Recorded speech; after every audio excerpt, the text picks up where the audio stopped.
Ladies and gentlemen, welcome back to All Beer Inside, Back to the Bubble editions of the episode. Joining us this week, we have Robyn, also known as Beers and Pops. Hey guys, thanks for having me, Mike. So thank you for joining us today. Thank you for taking the time. We are going to enjoy a virtual beer together, so let the people know what you're drinking. I am drinking an Everyday Magic from Sawdust City because I think we could all use a little bit more magic in our lives right now. Awesome. I have from Cifer. They're based out of Toronto. We interviewed them episode 49 of the show. I'm trying their dry Irish style stouts. And it's kind of funny because you say magic and I'm working with the devil. So awesome. So let's we do a virtual toast. So let's do this. Toast. Ah.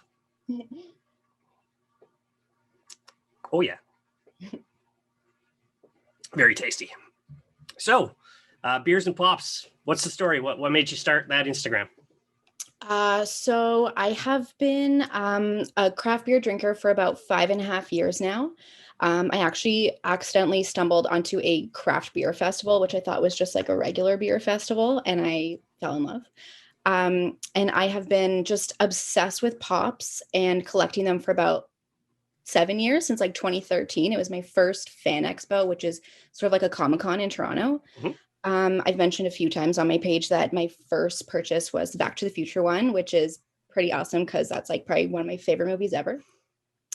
And then like after I started drinking craft beer, I would sometimes, whether I'm like in the store or at a brewery, I'd be like, that name of that beer or that can would look so cute in a photo with this whatever pop I have.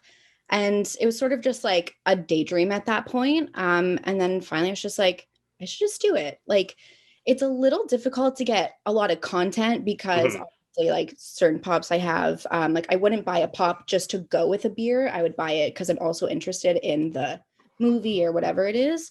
So I don't post super often, which is okay. I'd rather like wait for that perfect combination. But yeah, I'm a huge craft beer fan and a huge pop fan. That's awesome. I collect pops, as you can see in the background. I'm all horror movie pops, so I have Michael Myers, Jason, Freddy, Pinhead, ones like that. So I've never really thought about like associating a beer with a pop, or there's other podcasts or things out there, which is like a beer in a movie. I've never really thought about just doing it. I kind of just be craft beer. That's it. So yeah. Now you mentioned you discovered craft beer about 5 years ago at a beer festival. What was that beer festival? It was the Toronto Craft Beer Festival, and it was actually their first inaugural year of it. And there was, I mean, I don't remember very much about that day. It was in the summer, but I do remember a few that I like saw for the first time that day and I tried, which are now some of my all-time favorite breweries were Barnstormer and Alora and Amsterdam. So, and actually a kind of cool story. I tried the watermelon or the wind shear watermelon summer ale from Barnstormer, which is like one of my absolute favorite beers. And when I was just mentioning how I would like look at a pop and look at a beer and like think about how cute it would be together, one of the very first combinations I remember thinking about was Dirty Dancing with the watermelon beer because I carried a watermelon. So it's actually kind of come full circle, which is really cool. That's awesome. So where does that kind of come from? Where do you like this beer, these pops belong with this beer, and here's the type of photo I'm going to get? Like your inspirations and your styles, where's that kind of come from? I will drink almost any beer. I just don't like Imperials. So I like try and stick to like when I go into the LCBO or I go, obviously not recently, but like into a brewery for a tasting. I just sort of see like what maybe there's something in the name or like the picture on the can. And I sometimes actually keep a list in my phone of like what will go nice together. Sometimes if it would be so good with a pop that I have, I won't even care what the beer is. I'll definitely taste it. Sometimes it kind of just goes down the drain if it's something I'm like really not into, but like it's for the picture. So yeah, really just like while I'm like perusing the LCBO and like the breweries, I just kind of try and think about all the pops that I have and like what will go good. So it's like, what do I want to drink and what do I want to take a picture of? Awesome. Well, I mean, some of your most recent ones, like the Home Alone Christmas one, is a perfect combination. You know, you have the Wet Bandits and then Kevin McAllister. On the opposite sides of the Christmas ale, which is great. It's to me, it's a great looking image. The only thing that's like missing is kind of like an icy surface, and that's it. Like if you're looking for like perfection, but winter just started in Canada, so I have some snowy pictures planned. Oh, stay tuned. Even better. Well, I saw you dump in, I think it was the Bulbasaur along with the beer and another Pokemon pop in the water. So it's extremely creative what you do, and it's fantastic to look at. So I actually have a friend, he's mildly obsessed with Rick and Morty pops. And what is your opinion on kind of keeping them in the box versus unboxing them and putting them with stuff? I take all my pops out of the boxes. Obviously, as you can see in the pictures, it's not like I put them back in the box like afterward. I love being able to see it from all angles. Some of the pops have actually something pretty cool on the back, which you wouldn't know unless you take them out. Yeah. Also, the boxes take up a lot of room. So I have almost 200 right now, and I would not have room for them. There is a couple very special ones though that I kept the box. Okay. But I like displaying them. I just think that you can see them a lot better without it. For those special ones, do you believe the collector value will increase over time for the pops themselves? I think they will. I don't think I will ever sell though. So it's not necessarily about like the value for me. It's about like the sentimental value. Awesome. Yeah, that's even better to hear. It's like you're you're buying a toy. You're an adult buying a toy. Why not play with it? So it's, I mean, you're obviously an adult because in Ontario it's 19, in Quebec it's 18, in America it's 21. So, we encourage responsible drinking on the show. So if you're underage, maybe depending on the age, but back like when I'm not gonna lie, when I was 16, I started drinking macro with the guys.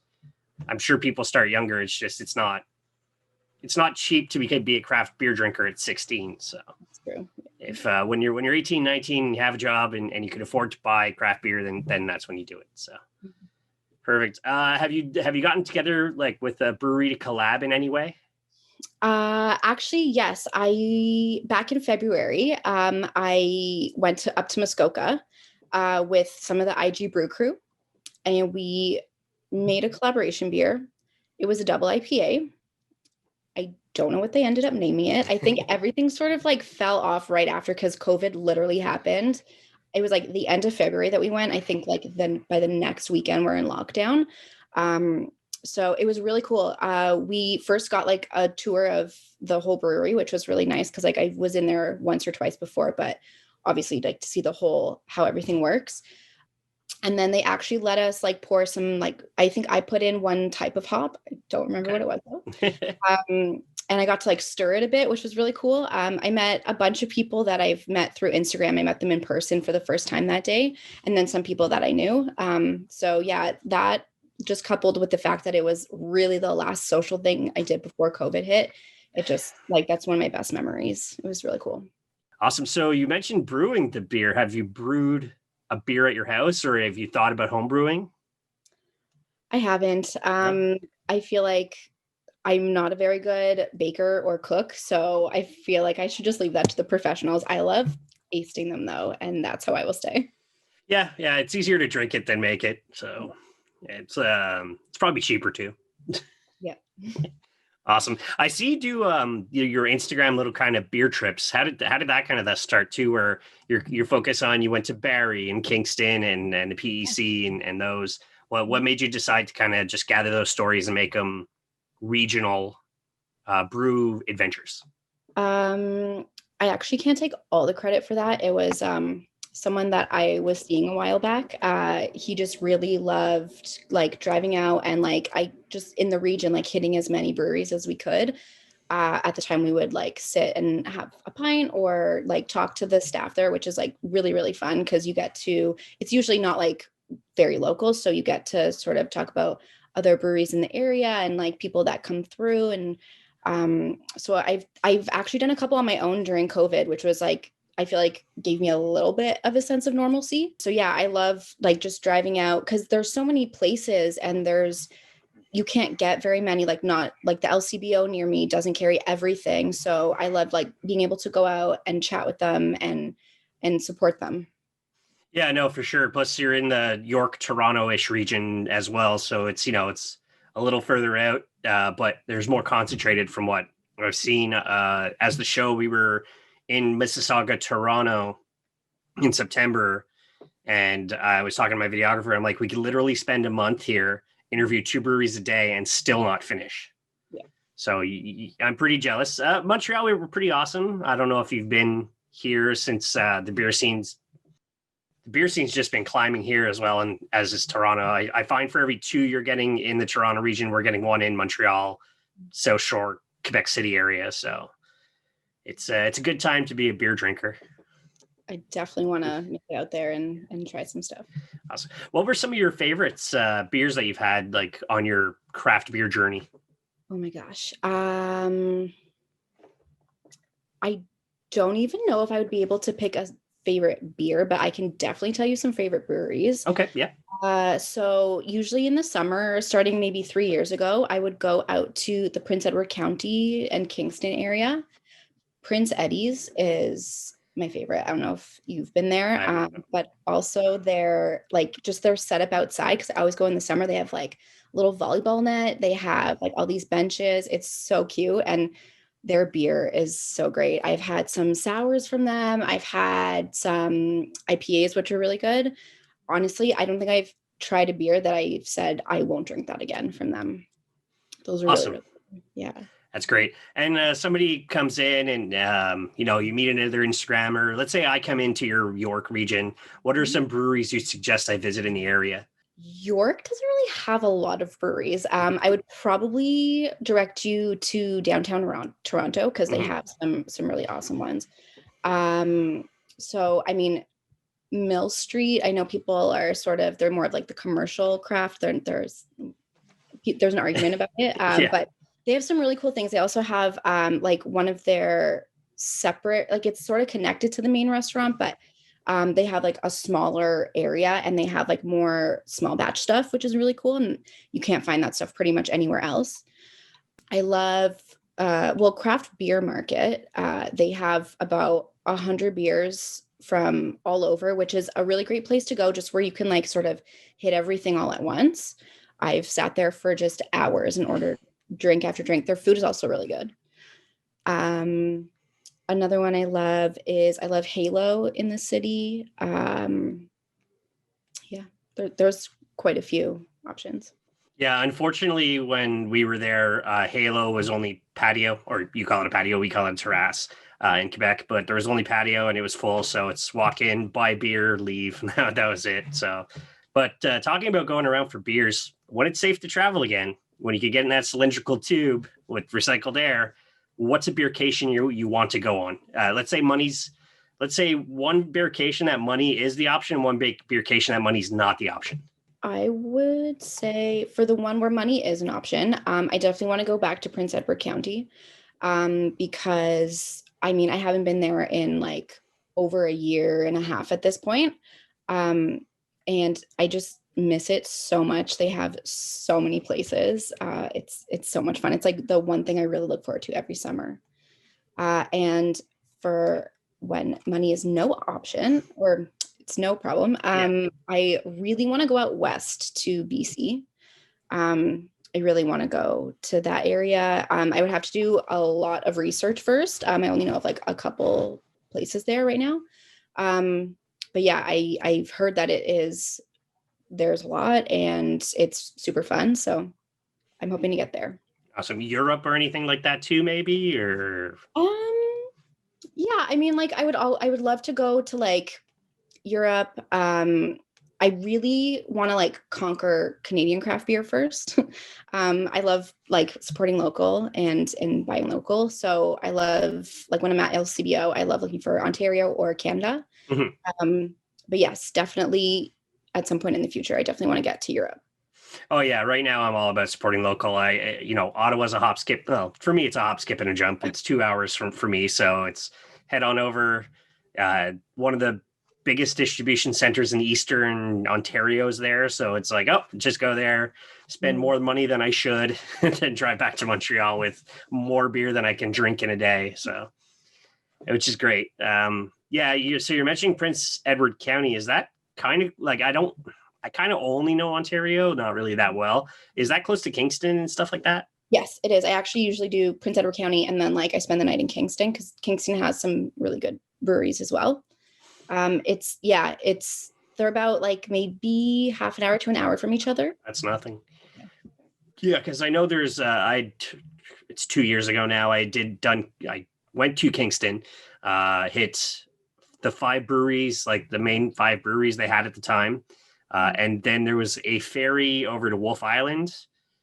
The brewery was closed at the time, but there was a brew pub next to them that served all their beers. So it's take the ferry out, see windmills, joke around with my friends how we're going to get windmill cancer, because that was a thing a couple of years ago.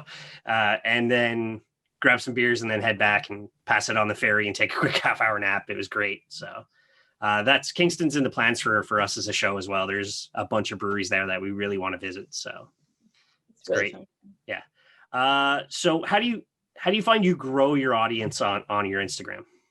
Honestly, I'm not too focused on growing. I just really like creating content. Like I told you about how just I get so excited when I find a beer or I'll find a pop that just like will go really well with something I already have.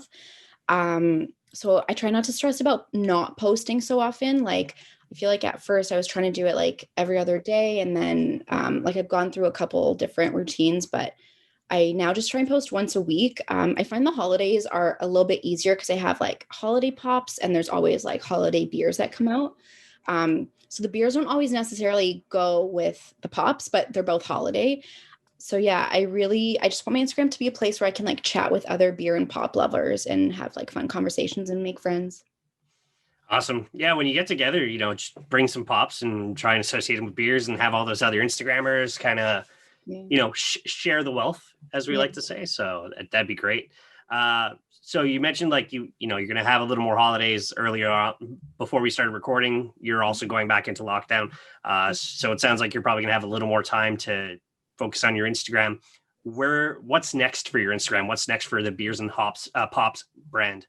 I think my first thing would just be to invest in some more pops, maybe start posting a little bit more often, so people can see, I guess, like my range of like hobbies and things I like. Because I can have like Disney, and then I have like holiday pops, and then I have some I like a James Bond pop. Like I'm sort of all over the place.